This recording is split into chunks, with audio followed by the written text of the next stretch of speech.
Hello, जय मसीह की दोस्तों। आज के लाइव सेशन में आपका स्वागत है। बहुत बहुत धन्यवाद करना चाहूँगी फिर से आज़ादी इंटरनेशनल टीम का, इस पेज का। प्रभु ने हमें ये मौका दिया, ये एक अच्छा सा एक प्लेटफॉर्म दिया कि जहाँ से हम रोज़ परमेश्वर के वचन से कुछ गहरी बातें लेकर आपस में डिस्कस करते हैं, उन पर चर्चा करते हैं और बहुत कुछ नया हम सीख रहे हैं। मैं धन्यवाद करना चाहूँगी ब्रदर मनोज साहू का इस मौके के लिए कि आपने मुझे इस पेज से जोड़ा है। प्रभु आप सबको आशीष दे। और जितने लोग इस पेज से जुड़े हैं, जितने लोग इस लाइव सेशन में आ रहे हैं, धीरे धीरे उनको सबको परमेश्वर आशीष दे। और आज का जो विषय है मैं कहना चाहूँगी वो बहुत ही इम्पॉर्टेंट है। वैसे तो सभी विषय जो चल रहे हैं हमारे 10 दिन से वो सभी आशीषित हैं। Sister Puja Gupta, thank you so much, praise the lord कि आप शामिल हैं मेरे साथ। प्रभु आपको आशीष दे। और आज का जो वचन है, ये वचन स्पेशली मैं आज का चाहती हूँ कि ज़्यादा से ज़्यादा लोगों में हम शेयर करें, क्योंकि ये एक ऐसी बात है जिसको लोग बहुत मुश्किल बात समझते हैं। मिनिस्ट्री की बात और मिनिस्टर की बात वो सोचते हैं कि ये बहुत एक मुश्किल बात है, लेकिन बाइबल हमें बताती है, यीशु मसीह हमें बताता है कि ये कितनी आसान बात है और कितना आसान रास्ता है जिसको हम मुश्किल ना समझें। और परमेश्वर हर किसी को मिनिस्टर बना सकता है, हर किसी को सेवकाई के लिए खड़ा कर सकता है। जितने लोग मेरे साथ जुड़े हैं, प्रभु आप सबको आशीष दे। Thank you so much. और मैं आज बताना चाहूँगी कि ये कितनी आसान बात है जिसको हम मुश्किल समझते हैं, और वचन में से, यीशु मसीह के जीवन में से हम देखेंगे। उससे पहले मैं चाहूँगी हम आराधना में जाएंगे। और हमेशा की तरह मैं आपसे बोल रही हूँ, आप मेरी आवाज़ पे, सुरताल पे बिल्कुल भी ध्यान ना दें, प्रभु के वचन पे ध्यान दें और उसकी महिमा करने पाएँ हम। जो भी हमारे पास इंस्ट्रूमेंट्स हैं, जैसी भी परमेश्वर ने आवाज़ दी है। और गाना वो है, बहुत सरल सा गाना है, आप सब जानते हैं, बहुत सुंदर गाना है, मसीह के प्यार का गाना है। यीशु मसीह जब हमें छू लेता है, छू लिया यीशु ने छू लिया। आप मेरे साथ शामिल हो आराधना में, अपनी आवाज़ों को उठा के, अपने हाथों को उठा के और अपने दिलों को खोल के परमेश्वर को महिमा देने के लिए हम इस आराधना में जाएंगे। और उसके बाद के सेशन में मैं आज का सेशन आपसे रिक्वेस्ट करूंगी कि आप ज़्यादा से ज़्यादा लोगों तक शेयर करें आज का मैसेज, क्योंकि परमेश्वर ने मेरे दिल में कुछ अलग बातें डाली। पहले मैंने कुछ और तैयारी करी थी, लेकिन वक्त के साथ मुझे परमेश्वर ने कुछ और बात मन में डाली जो मैं चाहती हूँ कि वो आप सब तक पहुँचे, क्योंकि वो परमेश्वर की एक बात है, बड़ी आसान बात है, बड़ी प्यारी बात है। तो हम आराधना में जाएंगे सबसे पहले, उसके बाद मैं वचन पे जाऊंगी। हमारे साथ शामिल हो, आराधना में जाएंगे। छू लिया यीशु ने छू लिया, बहुत सुंदर गीत है। हम सब उसको आराधना में याद रखते हैं, अपनी आवाज़ को उठा के प्रभु को स्तुति देंगे।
प्रभु आप सबको आशीष दे। ब्रदर प्रशांत मसीह, संतोष ब्रदर, प्रभु आपको आशीष दे, उसको महिमा दे।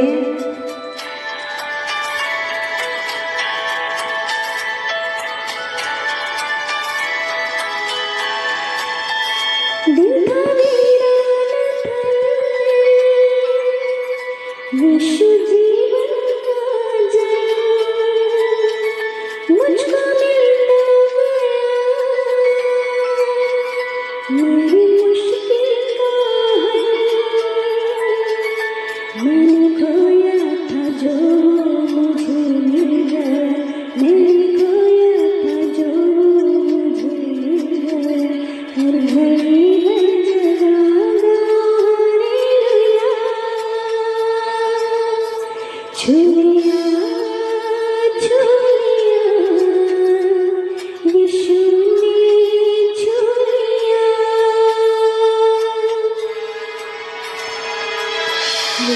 प्रभु का धन्यवाद हो।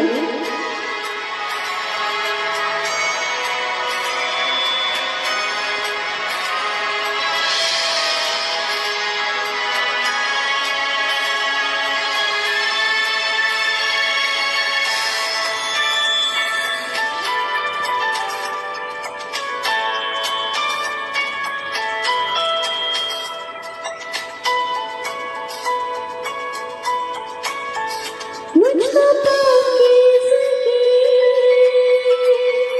खून यीशु ने दी, मेरी बिगड़ी हुई बात बनती गई, रास्ता भूल गया फिर मुलाकात का, रास्ता भूल गया फिर मुलाकात का, हर घड़ी हर जगह गाओ हालेलुया, हालेलुया,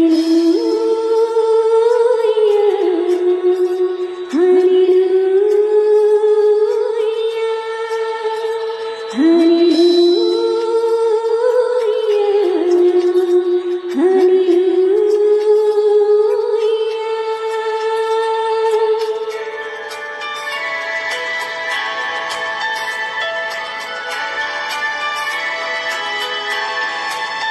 मेरी उम्मीद को मिल गई दो जहां, एक नई ज़मीन, एक नया आसमां, हर खुला रूह में अब दिया राम का, हर खुला रूह में अब दिया राम का, हर घड़ी हर जगह गाओ हालेलुया, छू लिया, छू लिया, यीशु ने छू लिया, छू लिया, छू लिया,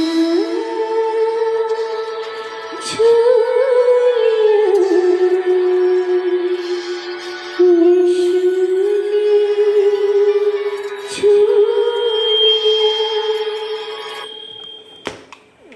थैंक यू जीसस। प्रभु का धन्यवाद हो इस सुंदर वचन के लिए और इतने सुंदर गीत, शब्दों के बोल कितने दिल के हमारे नज़दीक है कि यीशु ने हमें छू लिया, जुड़ गया ज़िंदगी से नया सिलसिला।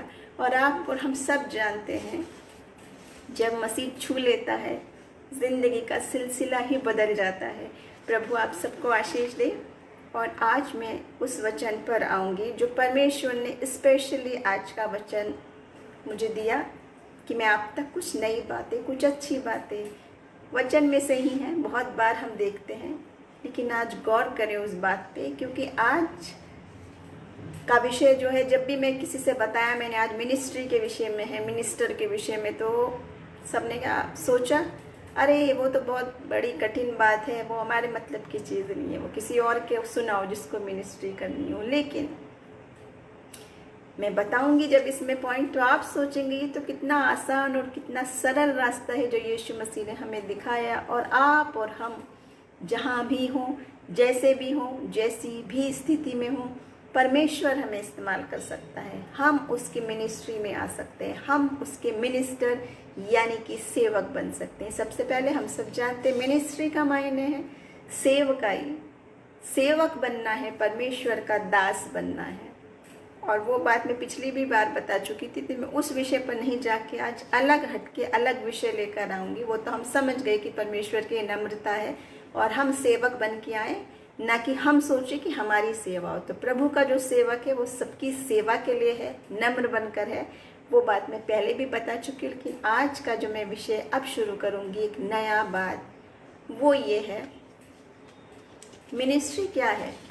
क्या हम उसको आसान तरीके से समझें या मुश्किल तरीके से, जो आज हमारे सामने पिक्चर है, आपके और मेरे सामने मिनिस्ट्री की पिक्चर क्या है, ये मैंने तब जाना जब मेरी कुछ लोगों से बातचीत हुई और उन्होंने कहा हम आपके रोज़ आज़ादी टीम पे, आज़ादी पेज पे 10 दिन के सेशन देखेंगे, क्या क्या विषय हैं, क्या क्या विषय हैं।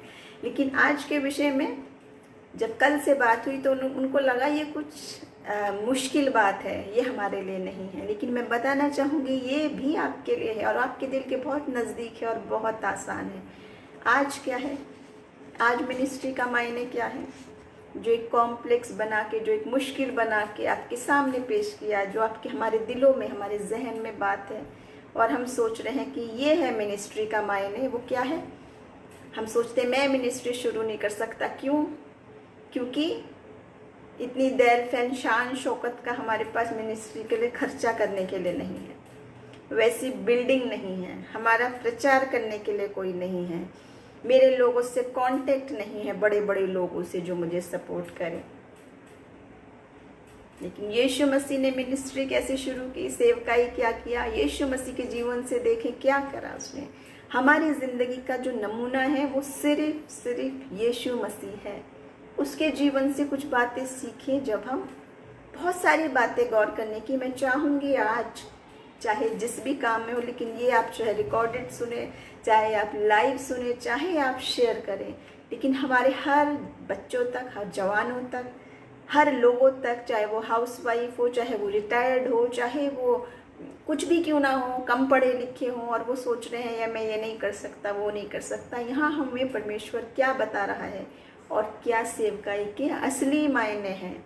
जैसे यीशु मसीह की सेवकाई है, उस पर हम अगर ध्यान दें, यीशु मसीह की सेवकाई कैसी थी? दिल से प्रेम था, दिल से सेवा का हृदय था। उसके अलावा हम सब जानते हैं जो यीशु मसीह ने किया, इतनी गहरी बातें, इतना प्यार, इतना दर्द, इतनी मोहब्बत, सारी दुनिया जानती है, बताने की ज़रूरत नहीं, सारी दुनिया जानती है। यीशु मसीह का आप नाम लें, भले ही वो मसीही लोग हों या नहीं हो, लेकिन यीशु मसीह को सब पसंद करते हैं। हो सकता है मसीह के फॉलोवर्स को ना करते हो, लेकिन यीशु मसीह को तो सब करते, क्योंकि आज हमने रूप बदल दिया, आज हमने मसीह का स्वभाव बदल के कुछ और अपना नमूना दिखाने लगे हैं। लेकिन यीशु को हिस्ट्री में और आज तक उसके नाम की जो इज्जत है, जो प्यार है, जो एक बेदाग छवि है, उसी में हम देखें कि जो यीशु मसीह थे उन्होंने क्या किया, क्या सिखा रहा है उसका जीवन हमें मिनिस्ट्री के बारे में, क्या चाहिए हमें मिनिस्ट्री के बारे में, और कैसे हम इस बात को समझ सकते हैं कि मिनिस्ट्री क्या है और मिनिस्टर क्या है, क्या सेवकाई है और सेवक होने का मायने क्या है। और उसकी मैं बात, एक और ख़ास बात बताना चाहूँगी आज। मेरा मायने ये नहीं है, आप ये ना समझे कि मैं ये बात कह रही हूँ कि अब की जो मिनिस्ट्री है वो गलत है, ये मैं बात नहीं कह रही। मैं ये इनकरेज करना चाह रही हूँ, भले ही आपके पास ये सब चीज़ें ना हों, फिर भी आप परमेश्वर के काम कर सकते हैं, फिर भी आप उसका अनुग्रह पा सकते हैं, फिर भी प्रभु आपको प्रबल रीति से इस्तेमाल कर सकता है, जैसे यीशु मसीह ने अपने जीवन से करा। और आज के ज़माने में क्या है, हाईटेक होना चाहिए सारी चीज़, ऑडियो विजुअल इफ़ेक्ट होने चाहिए सामने, शानदार बिल्डिंग होनी चाहिए और बहुत एडवर्टाइजमेंट होना चाहिए। ये सब हम सोचते कि ऐसे करने से हमारी मिनिस्ट्री बढ़ेगी, और बहुत हद तक मैं ये नहीं कह रही ये गलत है, क्योंकि आज हम करते हैं, हमारे पास ये ज़रिए हैं, हम लोगों तक पहुंचने के लिए वो टेक्नोलॉजी यूज़ करते हैं। ये मायने नहीं है कि जिसके पास है वो गलत है, मायने ये है जिसके पास नहीं है वो भी कर सकता है, जैसे यहाँ पर हम यीशु मसीह के जीवन में से देखते हैं। और एक ख़ास बात जो प्रभु ने मेरे हृदय में डाली, जो मैं आपको जोर दे के बताना चाहती हूँ, वो वचन है 2 कुरिन्थियों और उसका 11वां अध्याय और उसका 2 और 3 वचन। मैं पढ़ूंगी उसको, फिर समझेंगे हम इस बात में, बड़ी गहरी बात छिपी है। यहाँ पे लिखा है, क्योंकि मैं तुम्हारे विषय में ईश्वरीय धुन लगाए रहता हूँ, इसलिए कि मैंने एक ही पुरुष से तुम्हारी बात लगाई है कि तुम्हें पवित्र कुमारी के समान, वर्जिन के समान मसीह को सौंप दूं। कलीसिया को कह रहा है, चर्च को कह रहा है। चर्च या कलीसिया मतलब हम सब जो मसीही लोग हैं, जो शामिल हैं, जो एक कलीसिया है, जो उसका परिवार है, उसको सिंबल की तरह कह रहा है कि मैं पवित्र कुमारी के समान मसीह को सौंप दूं। एक ही पुरुष से बात लगाई है, परंतु मैं डरता था कि जैसे सांप ने अपनी चतुराई से हवा को बहका दिया, वैसे ही तुम्हारे मन उस सिधाई से और पवित्रता से जो मसीह के साथ होनी चाहिए कहीं भ्रष्ट ना किए जाएं। क्या मायने है इस बात का? आप देखते हैं बाइबल में बहुत सारी बात गूढ़ हैं, छिपी हुई हैं, उनमें रहस्य छिपा हुआ है, वो सिंबॉलिक बातें हैं। जब पवित्र आत्मा हम पे आता है, जब प्रभु की सामर्थ आती है, तो हम समझते चले जाते हैं कि ये क्या बात कह रहे हैं। यीशु मसीह की तो सीधाइयत थी, पवित्रता थी, उसको शैतान मोड़ के तरोड़ के इधर उधर घुमा के ट्विस्ट दे के आसान सी चीज़ को कॉम्प्लिकेटेड बना ले। और बहुत अफसोस की बात है कि आज ऐसा हो चुका है। सीधे साधे रजात के रास्ते को, सीधे साधे यीशु मसीह की मोहब्बत को, सीधे साधे मिलने वाले आत्मा के वरदानों को, सीधे साधे मिलने वाली चंगाई को, आसानी से मिलने वाले चमत्कारों को हम कितना मुश्किल समझने लगे हैं, क्योंकि शैतानी तरीकों से घुमा फिरा के वो चीज़ सीधे नहीं आके ऐसे सामने दे रहा है। प्रभु ले लो, ग्रहण करने की बजाय इसके पास उसके पास उसके पास उसके पास कहाँ कहाँ जा रहे हैं। उसी प्रकार की बात सेवकाई में भी है। हम क्या सोच रहे हैं, सेवकाई करने के लिए मेरे पास बहुत आलीशान पहले बिल्डिंग होनी चाहिए, बहुत पैसा होना चाहिए, बहुत मुझे सपोर्ट करने वाले लोग होने चाहिए, मेरी पर्सनैलिटी होनी चाहिए, मुझे टैलेंट होना चाहिए, मुझे बोलना आना चाहिए, मुझे ये सब कुछ होना चाहिए। लेकिन यहाँ कुछ फ़र्क बात बता रही है बाइबिल हमें, बाइबिल ही बता रही है हमें ये बात, कोई इंसान की सोची समझी बात नहीं है। तो अगर आपके पास कुछ भी नहीं है, ना योग्यता है, ना पैसा है, ना सपोर्ट है, ना रुतबा है, फिर भी प्रभु आपसे प्यार करता है और फिर भी वो आप उसके सेवक बन सकते हैं, फिर भी आपकी मिनिस्ट्री सफल हो सकती है, ऊंचाइयों तक, बुलंदियों तक हो सकती है। कैसे, वो देखिए आप कैसे मिनिस्ट्री सफल होती है। इन सब बातों से नहीं होती है कि हमारे कितने एडवर्टाइजमेंट है, कितनी हाइट है, कि कितने हमारे कॉन्टैक्ट हैं, कितने हमारे फॉलोवर हैं। दुनिया की दृष्टि में ये सब बातें आज ज़रूरी हैं और अच्छी बात है कि हमारे पास है तो मैं करें। मैं बिल्कुल भी डिस्करेज नहीं कर रही, बिल्कुल भी बुराई नहीं कर रही कि इसमें कुछ भी बुराई है, क्योंकि प्रभु के काम के लिए मैं सर्वोत्तम देना है। मैं इनकरेज उन लोगों को करना चाह रही हूँ जो सोच रहे ये बात नहीं होने की वजह से मैं अयोग्य हूँ, मैं नहीं कर सकता हूँ।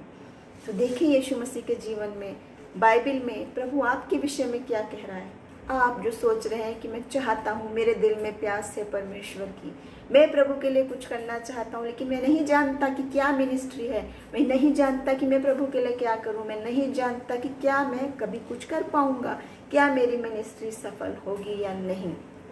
अगर परमेश्वर ने आपके दिल में बोझ दिया है, अगर आप इस विषय में जानना चाहते हैं, तो आज का वचन सिर्फ आपके लिए है। भले ही आज का वचन से एक व्यक्ति सुने, एक ही व्यक्ति के दिल को छुए, लेकिन क्योंकि प्रभु की इच्छा है, प्रभु चाहता था ये बात, तो आज मैं इस विषय पर आपको बता रही हूँ। बहुत आसान बहुत छोटा मैसेज। और पहली बात मैंने आपको बताई कि शैतान का गोल क्या है, शैतान का उद्देश्य क्या है। यहाँ पर दूसरे कुरिन्थियों में लिखा है कलीसिया के बारे में कि इस प्रकार की बात है कि जैसे कुमारी को, वर्जिन को, पाक साफ को कलीसिया को देने की बात है, जैसे मसीह हमारा दूल्हा है और कलीसिया उसकी दुल्हन। एक सिंबल बता रखा है कि पाक साफ, जिसमें न दाग न झुर्री, बेदाग हो, इस प्रकार की बात लिखी है। लेकिन जैसे सांप ने शुरू में आदम हवा की बात में उसको बहका दिया था, लुभावनी बातों में, ये भी ठीक है, इसमें क्या गलती है, इसमें क्या है, इसी प्रकार सरल दिल लेके आते हैं प्रभु की सेवकाई में करके और दुनियादारी की बातों में उलझ जा रहे हैं, जिसका कहीं बाइबल में जिक्र ही नहीं है। आप ढूंढ के देखें। जो चीज़ आप सोच रहे हैं कि मिनिस्ट्री के लिए ये ज़रूरी है, वो ज़रूरी नहीं है। और जो आपके दिमाग में नहीं आ रही है, वो सब बातें क्या ज़रूरी हैं, क्या बातें वचन बता रहा है कि आपको सेवकाई के लिए चाहिए, आपको प्रभु सेवा के लिए इस्तेमाल करे, आप में क्या क्वालिटी होनी चाहिए, वही मैं बता रही हूँ। पैसा नहीं चाहिए, शोहरत नहीं चाहिए, आपकी सेवकाई कैसे सफल हो, आप कैसे परमेश्वर के लिए काम करें। वचन आसान तरीके बता रहा है जिन पे हमने गौर नहीं किया, और हम दुनिया के तरीकों पे गौर कर रहे हैं कि हाँ ये सब करने से मेरी सेवकाई सफल होगी। तो आज वचन में से जाएंगे। पहली बात बताऊंगी मैं, मत्ती उसका 11 अध्याय और उसकी 25 और 26 वचन पर हम गौर करें। यहाँ पे ये लिखा है, उसी समय यीशु ने कहा, किसने कहा? यीशु ने कहा, यीशु मसीह के शब्द हैं, हे पिता स्वर्ग और पृथ्वी के प्रभु, हे पिता स्वर्ग और पृथ्वी के प्रभु, मैं तेरा धन्यवाद करता हूँ कि तूने इन सब बातों को ज्ञानियों और समझदारों से छिपा रखा है और बालकों पर प्रकट किया है। हाँ हे पिता, क्योंकि तुझे यही अच्छा लगा। बाइबल में यीशु मसीह कुछ और बात कह रहे हैं कि स्वर्गीय पिता जो है उसने अपनी बातें सिंपल लोगों पर, चाइल्ड लाइक फेथ वालों पर, बालकों पर प्रकट किया है। बच्चे सीधे मन के होते हैं, आप देखो कितने भोले होते हैं, जो भी बात कहें मजाक भी करते हैं, कुछ भी डराने के भी कहते हैं, बात मनाने के लिए भी कहते हैं। बच्चा बिल्कुल यकीन करता है उस पर, वो या सोच भी नहीं सकता कि मेरा माता पिता मुझसे झूठ बोल रहा है या चाल खेल रहा है या मुझसे काम बात मनवाने के लिए कर रहा है। और यहाँ यीशु मसीह कह रहे हैं कि स्वर्गीय पिता ने कई बातें, धन्यवाद कर रहा है यीशु मसीह की, समझदारों और ज्ञानियों से छिपा के रखी और बालकों पर प्रकट की, क्योंकि प्रभु तुझे ये अच्छा लगा। इसलिए आप ये ना सोचे बहुत ज्ञान वाला, बहुत समझदार वाला, जिसने इतनी पोथियां पढ़ी हुई हैं। सिर्फ वही परमेश्वर के योग्य है, सिर्फ वही मिनिस्टर बन सकता है, सेवक बन सकता है। और बहुत ही उल्टी छवि हमारे सामने सेवक की है। मिनिस्टर मतलब सेवक, जो सबका सेवक है, जो सबकी सेवकाई करे, लेकिन मिनिस्टर मतलब बना हुआ है कि हम सब उसकी सेवा करें। और मैं ये नहीं कह रही कि हम अपने मिनिस्टरों का आदर नहीं करें, उनको प्यार नहीं करें, उनको रिस्पेक्ट नहीं दें, उनके लिए करें नहीं, वो मेरा मतलब नहीं है। मेरा मायना सिर्फ ये है, सेवकाई का वाकई में रियल मीनिंग क्या है, जो गलत हमारे दिमाग में छवि है मिनिस्ट्री के बारे में, मिनिस्टर्स के बारे में। और मैं नहीं कर सकता जो आप सोच रहे हो, आप कोई भी क्यों ना हो, किसी भी स्तर के हो, कैसे भी हो, कैसी भी आपकी शक्ल सूरत हो, कैसी भी आपकी सामर्थ्य और ताकत हो, कैसी भी आपकी फाइनेंशियल पोजीशन हो, कैसे भी आपके टैलेंट्स हो, किसी भी आप बैकग्राउंड से हो, आप कोई भी क्यों ना हो, आप प्रभु की सेवकाई कर सकते हैं, सेवक बन सकते हैं, मिनिस्टर बन सकते हैं। और प्रभु ऊंचाइयों तक ले जाएगा। कैसे ले जाएगा, ये सब बातें यहाँ पे देखें। ज्ञानियों से और समझदारों से छिपा के रखी और बालकों पर प्रकट की, ऐसी बातें कही जा रही है। तो परमेश्वर का उद्देश्य क्या था कि जो परमेश्वर के भेद है, रिविलेशन है, प्रकाशन है, जो प्रकाशित वाक्य, मुकाशिफा, रिविलेशन की बुक जो लास्ट है, उसमें देखिए प्रकाशन की बात, सरल हृदय से जब आते हैं प्रभु के सामने तो वो कैसे प्रकट करता है, सिंप्लिसिटी, कैसे बच्चों के समान, छोटे बच्चों के समान बन के आना है। तो बच्चों के समान जब हम आते हैं तो हमें खुद में कोई बुद्धि समझ नहीं होती, जैसा बच्चों को बताया जाता वो समझता है। यानी कि हम परमेश्वर के हाथ में वैसे ही बन के आए, छोटे भोले भाले बच्चे, कि जो परमेश्वर हमें सिखाता रहे, पुत्र और पुत्री के समान उसको अपने स्वर्गीय पिता मांगते हुए जब हम चलने लगेंगे उसके पीछे, हाथ पकड़ पकड़ के चलने लगेंगे पीछे। ये नहीं देखेंगे मुझे कहाँ ले जा रहा है, ये देखेंगे मुझे कौन ले जा रहा है, कौन है मेरा हाथ पकड़े हुए, मैं किसके साथ जा रहा हूँ। और जब साथ में यीशु मसीह है तो कुछ और सोचने की, कुछ और करने की है नहीं, क्योंकि प्रभु का वचन बार बार कहता है किसी बात की चिंता मत कर, क्योंकि मुझे तेरा ख्याल है, क्योंकि मुझे तेरी चिंता है, मुझे तेरी परवाह है। यही सिंप्लिसिटी है। और फिर एक और बात मैं बताना चाहूँगी, मत्ती 8 और उसके 19 और 20 वचन, मत्ती 8, 19 और 20 वचन। यहाँ पर ऐसा लिखा है कि एक शास्त्री ने पास आकर उससे कहा, शास्त्री ने यानी पढ़े लिखे, शास्त्र का अध्ययन करके जो आया था वो है शास्त्री। उसने यीशु मसीह से कहा, हे गुरु, जहाँ कहीं तू जाएगा मैं तेरे पीछे पीछे हो लूँगा।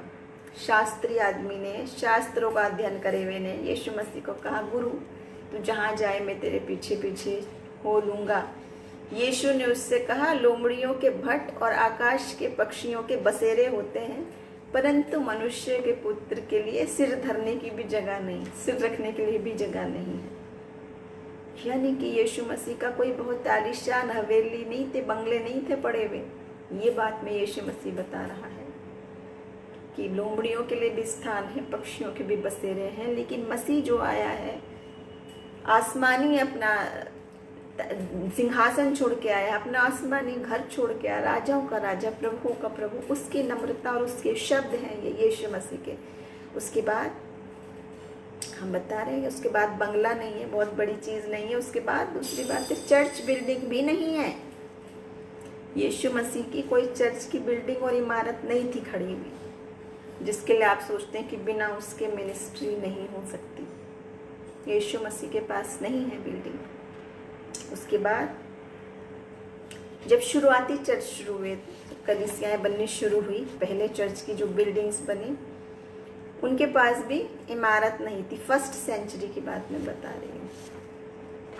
और उसी को मैं आगे बढ़ाते हुए बताऊंगी कि वहाँ पे चर्च की बिल्डिंग नहीं थी, मगर क्या था, इफिसियों की जो कलीसिया थी, इफिसियों की जो चर्च शुरू हुई थी, जिसको उस समय का फर्स्ट सेंचुरी का सबसे बड़ा चर्च माना जाता था, पहला चर्च था फर्स्ट सेंचुरी एडी में जब जो था चल रहा था अर्ली स्टेज में। तो वहाँ पर ऐसा लिखा है, पौलुस जो था वो 2 साल तक एक रेंट लेके एक जगह में लेक्चर देने वाले बड़े से हॉल में सिखाता था, और वो हॉल था तुरन्नुस नाम के व्यक्ति का। आप एक्ट्स की किताब में देख सकते हैं, अमाल की किताब, प्रेरितों के काम की किताब। मैं हिंदी में उर्दू में सब में बताती हूँ कि कई बार मेरे मुंह से उर्दू का किताब का नाम निकलता है, कई बार इंग्लिश का, कभी हिंदी का निकल जाता है, क्योंकि जिन जिन लोगों के साथ हम काम करते हैं किताबों के नाम, बुक्स के नाम वैसे निकल जाते हैं। तो मुझे माफ़ी चाहती हूँ, इसलिए मैं तीनों में बोल देती हूँ, क्योंकि मैं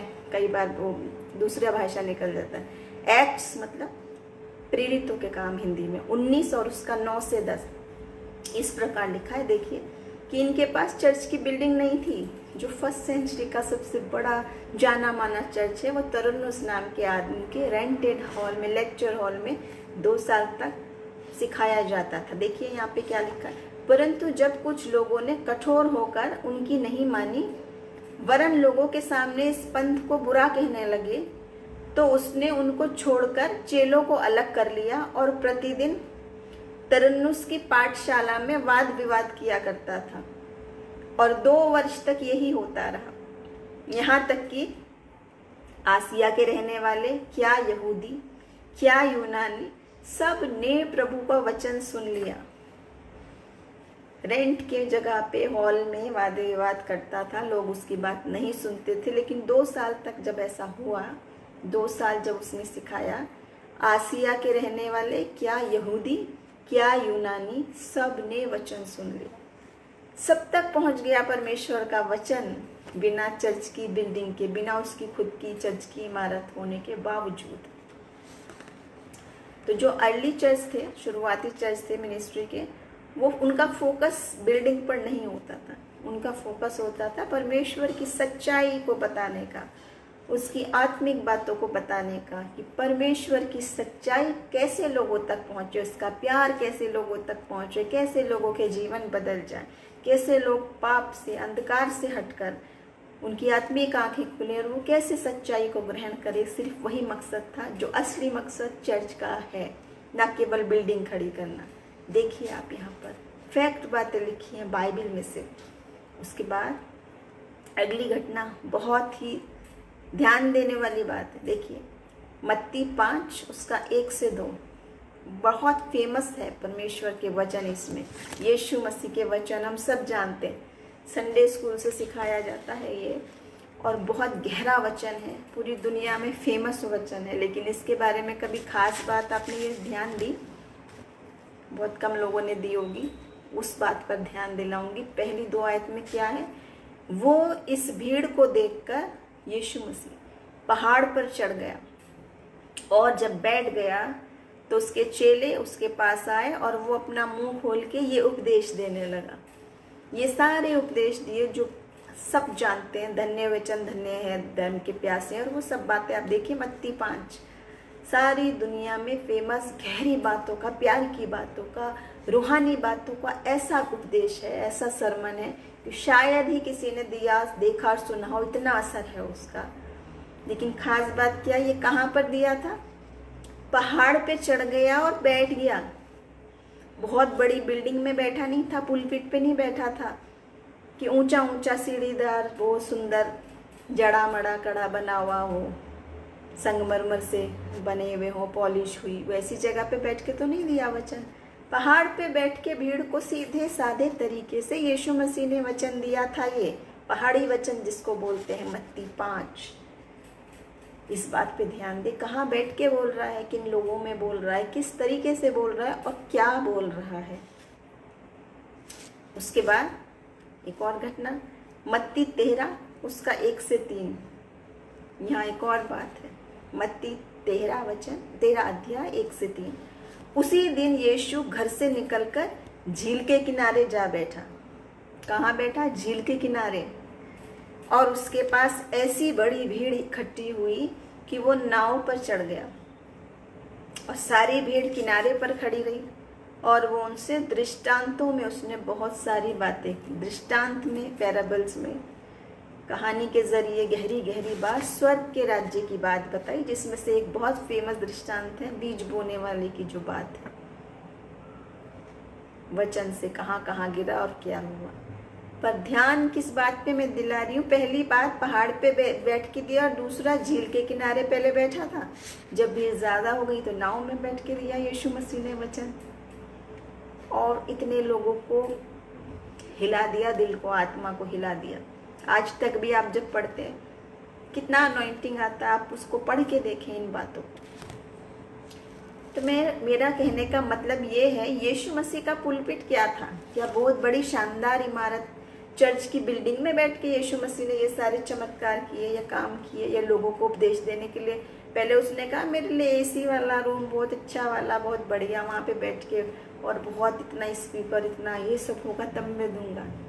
फिर से मैं बताना चाहूँगी, मेरा ये बिल्कुल मकसद नहीं है कि आज हम अच्छे चर्च ना बनाएं या उनमें ना रहें, लेकिन प्राथमिकता क्या है? जो लोग सोच रहे हैं मेरे पास ये नहीं है तो मैं कैसे करूं, मैं वो बताना चाह रही हूँ। अगर परमेश्वर के दिल की आपको प्यास है, अगर आप उसकी सेवकाई की सोच रहे हैं और सोच रहे हैं मेरे पास ये नहीं है, तो ये इम्पोर्टेंट नहीं है, क्योंकि यीशु मसीह ने पहला दिया पहाड़ पे बैठ के पहाड़ी उपदेश, और दूसरा दिया झील के किनारे पहले बैठ के उपदेश दिया। फिर लोग आए तो वो नाव पे चढ़ के यीशु मसीह ने उपदेश दिया। किसी चर्च में, किसी बहुत बड़ी बिल्डिंग में, किसी आलीशान भवन में नहीं दिया, लेकिन वचन में कैसी सामर्थी वचन, आत्मा से भरा हुआ वचन। कहने का मायने ये है, ग्रहण करने हम वचन जा रहे हैं। कहाँ बैठ रहे हैं, सराउंडिंग और बिल्डिंग तो सेकेंडरी बात है। उसके बाद और बात बताएंगे बहुत ध्यान देने वाली, वो ये है, एक और घटना, मरकुस 1 और उसके 16 और 17 वचन। मरकुस 1 और 16वां और 17वां वचन यहाँ पर इस प्रकार लिखा है, गलील के झील के किनारे किनारे जाते हुए उसने शिमोन और उसके भाई अंद्रियास को झील में जाल डालते देखा, क्योंकि वे मछुआरे थे। यीशु ने उनसे कहा, मेरे पीछे हो लो, मैं तुमको मनुष्यों को पकड़ने वाला बनाऊंगा।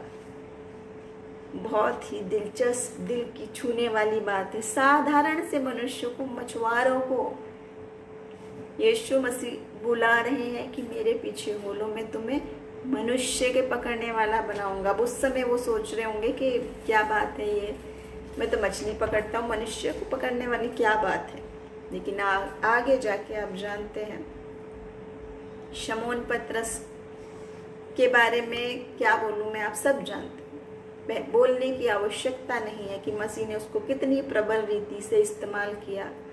मनुष्य के पकड़ने वाला बनाने क्या था, एक बार बोलता था 3000 से ज्यादा लोगों के मन छिद जाते थे, अग्नि के समान आत्मा उतर उतर के आ गया था उन सब के ऊपर। इसी पतरस को, जो साधारण मछुआरा था, ऐसी झील के किनारे चलता हुआ मिल गया था। जो दूसरी बात, यीशु मसीह के ट्रांसपोर्टेशन के बारे में सोचा आपने कभी? यीशु मसीह को कैसे जाते थे? आज सेवकाई के लिए, प्रेयर मीटिंग के लिए कि किसी मिनिस्टर को बुलाते हैं तो हम पहले देखते हैं वो फर्स्ट क्लास का टिकट अफोर्ड हो पा रहा है या नहीं, कितना मुझे पैसा खर्च करना पड़ेगा, कितने लोगों को मुझे खिलाना पड़ेगा, कितने लोगों को मुझे रखना पड़ेगा। दुनिया भर की पेचीदा बातों ने आसान बात को मुश्किल बना दिया। लेकिन यीशु मसीह का ट्रांसपोर्टेशन क्या था? बाइबल देखें, ज्यादातर बात तो वो पैदल ही जाता था, ज्यादातर। और एक बार का वर्णन है कि जब वो गधे पर बैठकर जब सवारी करके निकला था, खजूर वाले इतवार के समय की बात। और उसके बाद कुछ बातें हैं कि नाव में था। यही थी बस उसकी यात्रा के तरीके। अब लोग कहेंगे कि भाई उस समय तो थे ही नहीं ट्रांसपोर्टेशन के साधन, तो होंगे ही, मगर हमारे लिए तो हैं। बहुत अच्छी बात है कि हों। बिल्कुल परमेश्वर चाहता है ना केवल उसके सेवक बल्कि हर व्यक्ति आशीषित हो। हम सब के पास बहुत आशीषित चीज़ें हों, अच्छी अच्छी हमारे पास ट्रांसपोर्टेशन के साधन हो, फर्स्ट क्लास में एसी में हम यात्रा करें, वो मेरा बिल्कुल भी मकसद नहीं है कि वो गलत है। मेरा मकसद ये है, जो लोग सोच रहे हैं कि ये बातें नहीं होने की वजह से मैं नहीं कर सकता सेवकाई। यीशु मसीह पैदल जाते थे और आप भी जा सकते हैं, चाहे वो साइकिल पे जाएं, चाहे आप पैदल जाएं और चाहे आप नहीं भी जाएं, वहाँ बैठ के भी बहुत सारे उपाय हैं कि हम परमेश्वर की सेवकाई कर सकते हैं, उसकी मिनिस्ट्री में आ सकते हैं और मिनिस्टर बन सकते हैं, सेवक बन सकते हैं। मिनिस्टर बनने का मतलब अधिकारी बनना नहीं है, मिनिस्टर बनने का मतलब सेवक बनना है, प्रभु की सेवकाई। और उसके बाद एक और घटना बहुत ही ध्यान देने वाली ये भी घटना है। यीशु मसीह के जीवन से ही मैं सारी बात बता रही हूँ, आज किसी अन्य कैरेक्टर के विषय में नहीं बताऊंगी। लूका 6 और उसका 12वां वचन। उन दिनों वो पहाड़ पे प्रार्थना करने को निकला। फिर वही बात है, पहाड़ पे प्रार्थना करने निकला और परमेश्वर से प्रार्थना करने में सारी रात बिताई। यीशु मसीह ने कितना समय बिताया? सारी रात पहाड़ पे बैठ के प्रार्थना करने में यीशु मसीह ने। आकाश के नीचे पृथ्वी के ऊपर कोई अन्य नाम नहीं दिया गया है और आसमान और जमीन का अधिकार, इख्तियार जिस नाम को है वो यीशु नाम है, कि वो जो मांगता है सामर्थ्य के काम, मुर्दे भी जिंदे हो जाते। कहता है लाजर उठिया तो वो आ जाता है, मरा हुआ इंसान जिंदा होके आ जाता है। इतने सारे मिरेकल्स करने वाले स्वर्ग के राजाओं के राजा, प्रभुओं के प्रभु को भी सारी रात प्रार्थना करने की जरूरत थी, वो भी पहाड़ पे।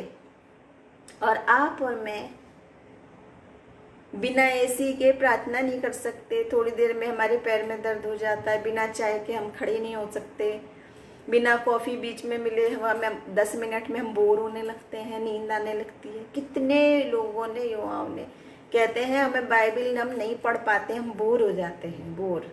और प्रार्थना कितनी देर करते हैं? खाने की, सुबह की, शाम की। और प्रभु का वचन है कि हम बातचीत करते रहें उससे, वही प्रार्थना है। लेकिन यहाँ यीशु मसीह का नमूना बहुत अलग है, बहुत अद्भुत है। इतनी नम्रता, इतनी भक्ति।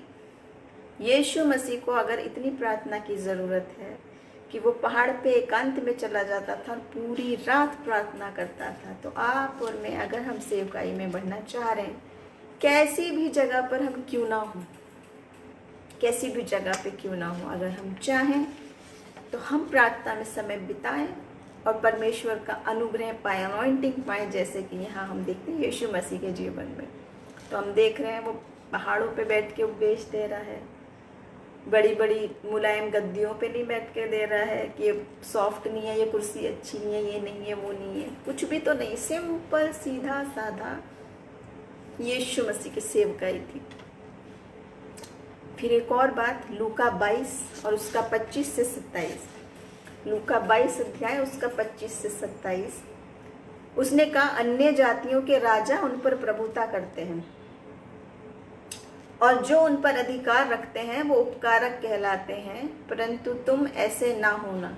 यीशु मसीह की शिक्षा देखिए, तुम ऐसे नहीं होना। अन्य जातियों में ऐसा होता है लेकिन तुम मत होना, यीशु मसीह की आज्ञा है। वरन जो तुम में बड़ा है वो छोटे के समान और जो प्रधान है वो सेवक के समान बने। जो प्रधान है वो सेवक के समान बने। यहाँ यीशु मसीह ऐसे कह रहे हैं, क्योंकि बड़ा कौन है? वो जो भोजन पर बैठा है या वो जो सेवा करता है? क्या वो नहीं जो भोजन पर बैठा है? पर मैं तुम्हारे बीच में सेवक के समान हूँ। जिस यीशु मसीह के सब शागिर्द हैं, जिसको सब गुरु गुरु बोल रहे हैं, जिसके चमत्कारों की चर्चा फैली हुई है, जिसको एक कपड़ा स्पर्श करने के लिए लोग भागे चले आ रहे हैं कि उसको पता है मैं छूऊंगा तो चंगा हो जाऊंगा, वो यीशु मसीह खुद कह रहा है अपने मुंह से ये बात कि मैं तुम्हारे बीच में सेवक के समान हूँ। उसको क्या कहना चाहिए? मैं तुम्हारा गुरु हूँ, तुम सब मेरे सेवक हो, लेकिन ऐसा नहीं कह रहा है। आपकी और मेरी लॉजिक से बहुत अलग बात है, बहुत अलग बात। यीशु मसीह का नमूना प्रधान जो है सबसे बड़ा वो सेवक बने, मतलब है सेवा का दिल लेके आए। यीशु मसीह राजाओं का राजा, प्रभुओं का प्रभु, इतनी दीनता जन्म से लेके हमेशा तक दीनता और नम्रता परमेश्वर सिखाता आता है। उसका वचन भी हमसे बार बार कहता है, परमेश्वर के बलवंत हाथ के नीचे नम्र बन के रहो, हम्बल हलीम बन के रहो, ताकि वो तुम्हें उचित समय पर पढ़ाए। तो यीशु मसीह का जो ये सेवा का दिल था, सेवक का, सेवक हूं मैं जो खुद कह रहा है सबसे, वो सेवक का हृदय पूरी जिंदगी रहा। ऐसा नहीं है कि वो एक मोमेंट पे कह रहा था, क्योंकि कई बार ऐसा होता है कि जब नए नए सेवकाई में आते हैं तो सेवा का दिल होता है।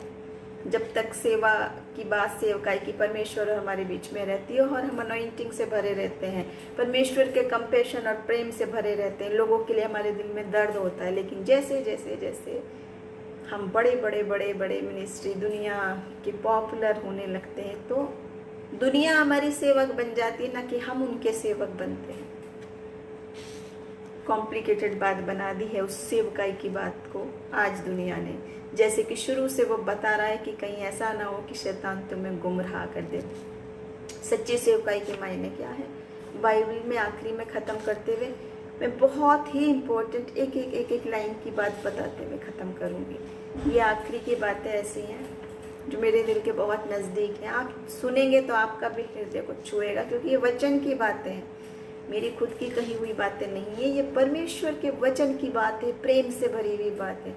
मैं यकीन करती हूँ मेरे दिल को छुआ, आपकी भी दिल को छुएगा जब हम सुनेंगे, अपने कानों को खोलेंगे, उसकी खोज में रहेंगे और जानेंगे कि हम अपना जीवन सेवकाई में, समझने में तो लगाएं पहले है क्या सेवकाई और सेवक बनना क्या है। ये तो बात की बात है कि हम क्या फैसला लेते हैं, लेकिन पहले की बात यह है कि हम उसे समझ ही नहीं रहे हैं। कितने सारे लोग, अभी सुबह भी पूछा था एक ने कि क्या सेवकाई क्या होती है, किसको कहते हैं, क्योंकि मुझे नहीं पता, मैं बस मसीह पे नया नया विश्वास मैंने किया है, मुझे बताओ।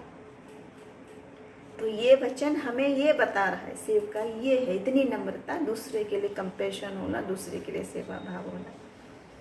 तो सिंप्लिसिटी जो है यीशु की मिनिस्ट्री की, यीशु की सेवकाई की, वो क्या क्या थी मैंने आपको पता है। मैं एक लाइन की कुछ बातें बताते हुए ख़त्म करूँगी।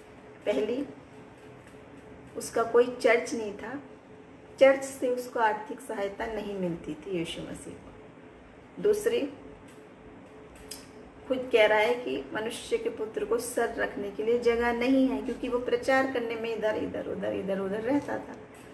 तीसरी बात, यीशु मसीह का पुलपिट क्या था, कभी पहाड़, कभी नदी का किनारा, झील का किनारा, कभी मैदान, कभी नाव, यही यीशु मसीह के पुलपिट थे।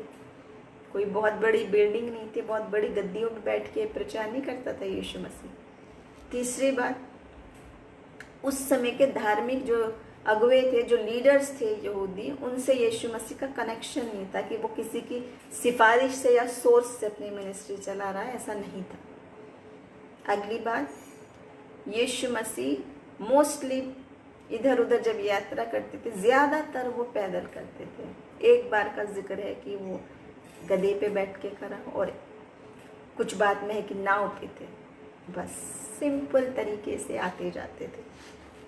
उससे अगली, प्रेयर के रूम क्या थे, प्रार्थना के कमरे कौन से थे यीशु मसीह के, कभी पहाड़, कभी समुंदर, कभी बगीचा, बाग, ये सारी जगह थी यीशु मसीह की प्रार्थना करने की जगह है। यीशु मसीह की शिक्षा क्या थी, सरमन कैसे देता था।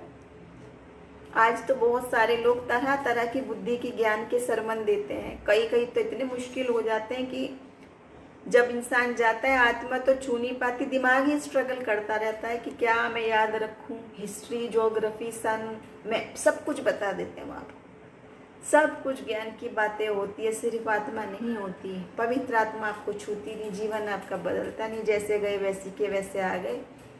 सिर्फ दिमाग को छूने की बातें, दिल को और आत्मा को छूने की बातें नहीं। लेकिन यीशु मसीह की सरमन कैसी बातों पे होते थे आप जानते हैं, सरल दृष्टांतों में क्या क्या बातें करते थे यीशु मसीह।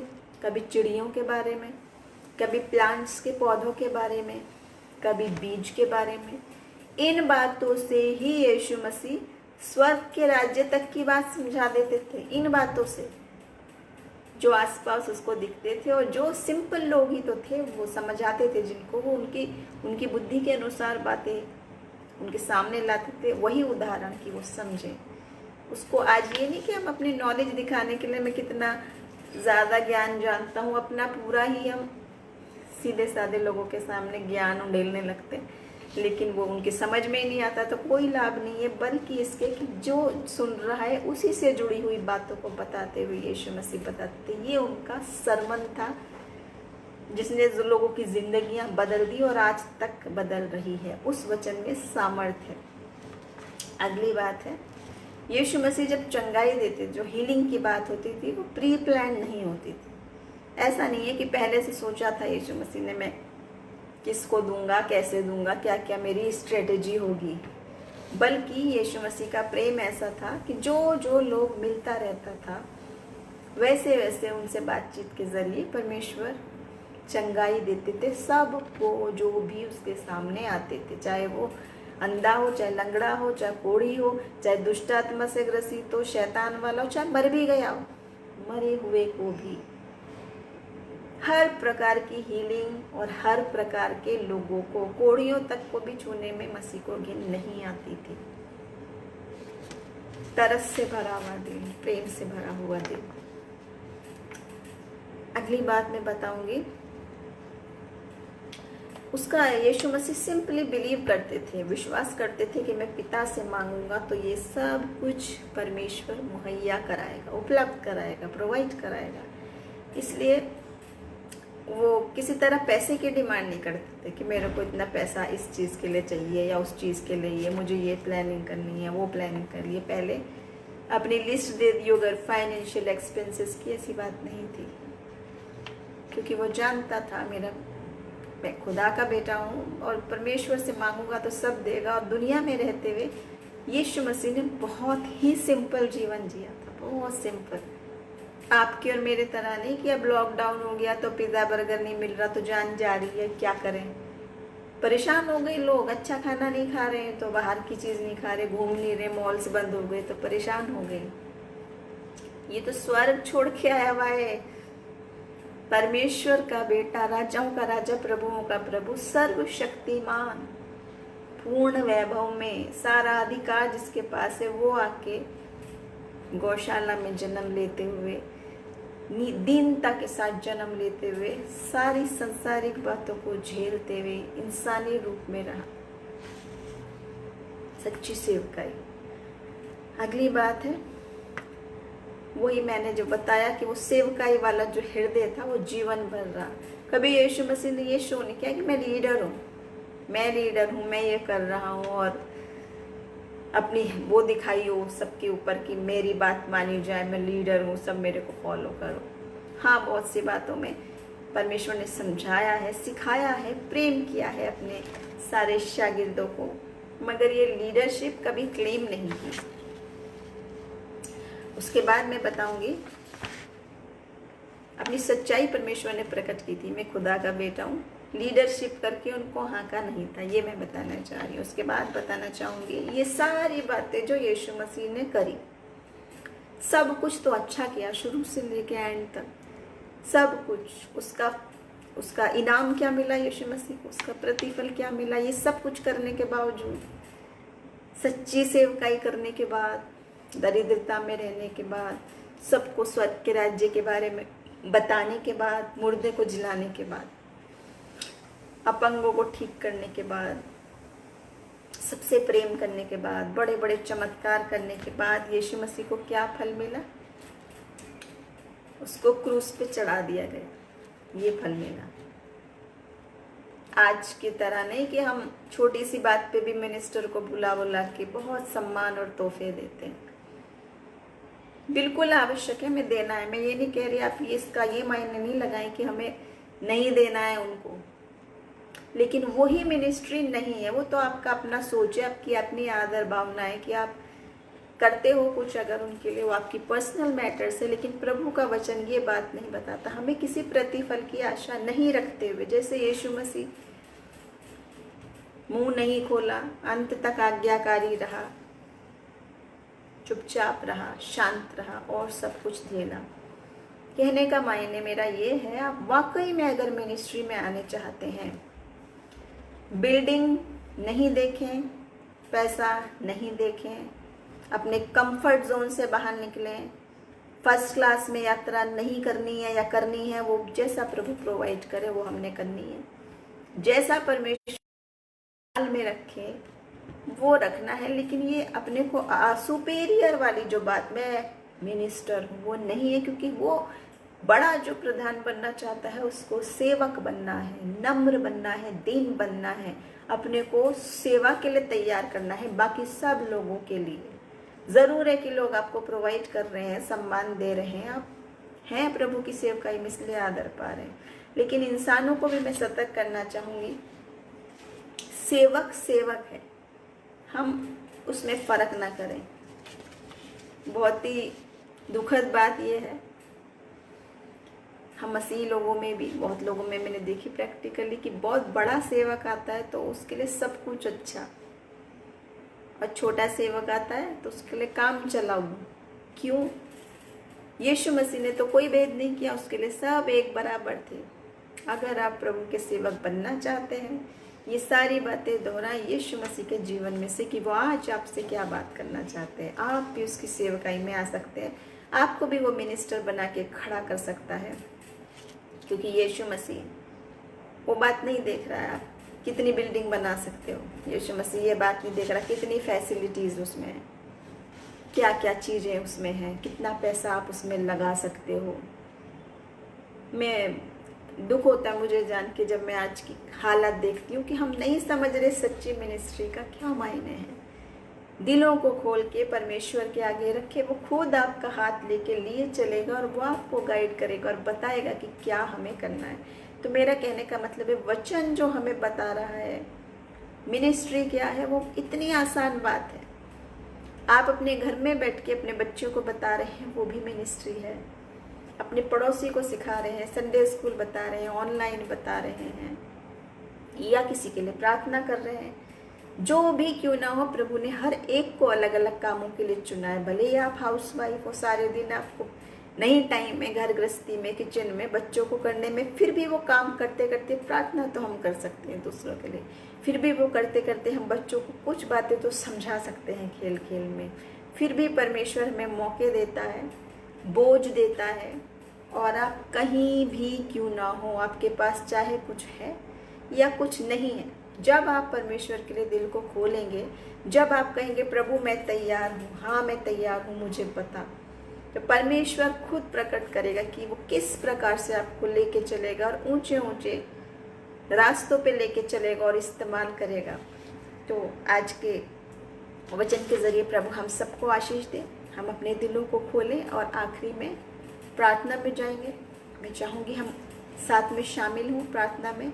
जितने लोग मेरे साथ जुड़े हैं, प्रभु आप सबको आशीष दे।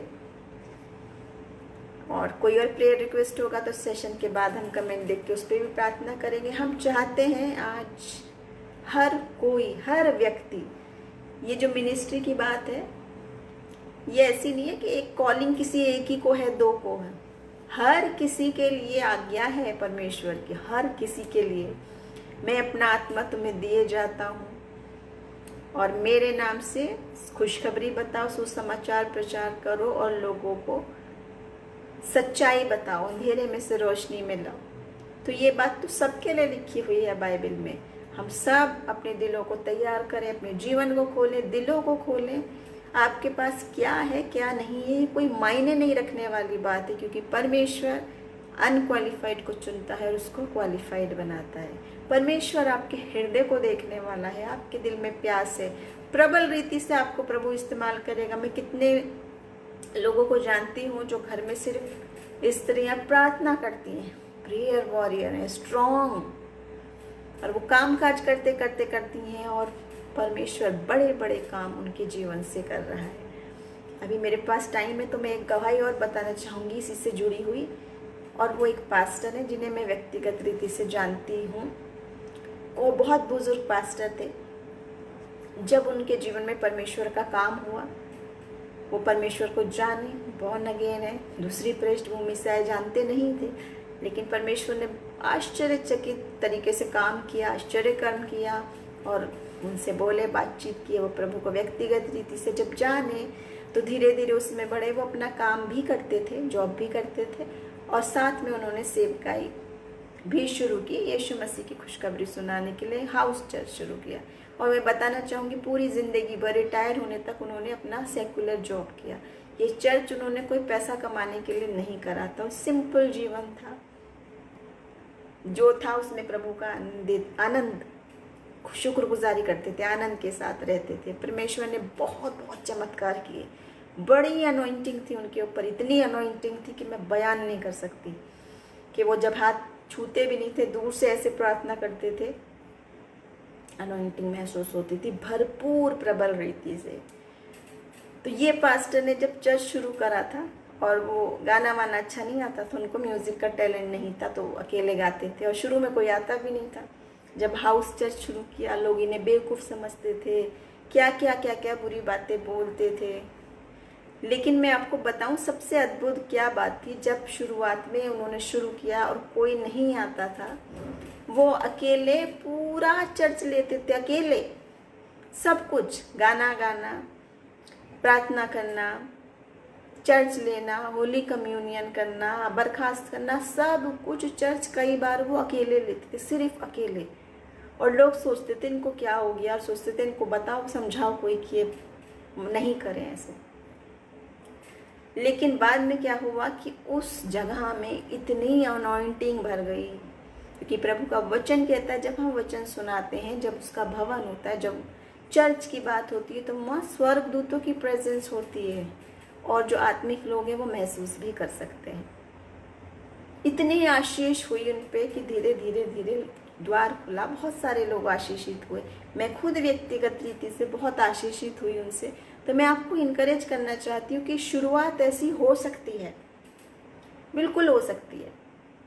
और हम बिल्कुल जान रहे हैं कि उन्होंने किस उद्देश्य से किया था, क्योंकि उन्होंने जो स्वाद चखा वो चखाना चाह रहे थे, एक अच्छे वे में शुरू किया था। कोई पैसे कमाने के लिए नहीं किया था या पास्टर बनने के लिए नहीं किया था, क्योंकि वो जीवन भर रिटायर होने तक दूसरा काम भी कर रहे थे, अपना पैसा कमाने के लिए, अपना घर चलाने के लिए।